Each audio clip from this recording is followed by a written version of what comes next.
BJP रुकन assembly Raghunandan Rao ने media से बात करते हुए वजीर आला चंद्रशेखर राव और वजीर आईटी केटी रामाराव की जानिब से वजीर आजम नरेंद्र मोदी पर की जाने वाली तनकीदों की सख्त मजम्मत करते हुए बताया कि वजीर आजम मोदी को संन्यास लेने की बात करने वाले वजीर आला और रियासती वज़रा को आने वाले इंतखाबात के बाद संन्यास लेना पड़ेगा।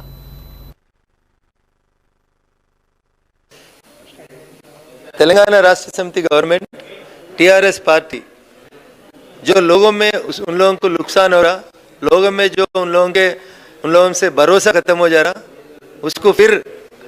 यूनिटी लाने के लिए ये झगड़ा, सेंटर से झगड़ा, नरेंद्र मोदी जी से झगड़ा, भारतीय जनता पार्टी से झगड़ा लाके अननेसेसरी चीज़ों में मिनिस्टर्स बात कर रहा।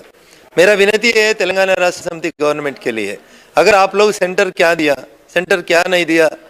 तेलंगाना स्टेट को, मैं 100 बार बोला, किशन रेड्डी जी भी वही बात बोला,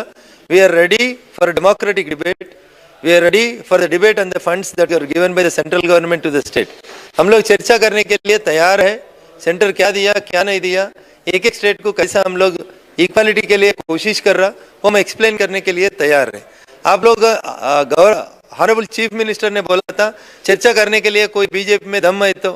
कोई है तो लीडर आओ बोला, उसीलिए किशन रेड्डी जी ने बोला हम तैयार हैं, हम डिस्कशन करने के लिए तैयार है, सब्जेक्ट देने के लिए तैयार है बोला। आपका दामाद बोलते तुम कौन है आने के लिए बोल के बोलता, हम कुछ चैलेंज नहीं किया। When Chief Minister asked, when Chief Minister challenged for a debate, Kishan Reddy ji agreed the debate. If you are really interested in the discussion of Telangana and Indian government and Telangana and the funds given by the union government, we are ready for the debate.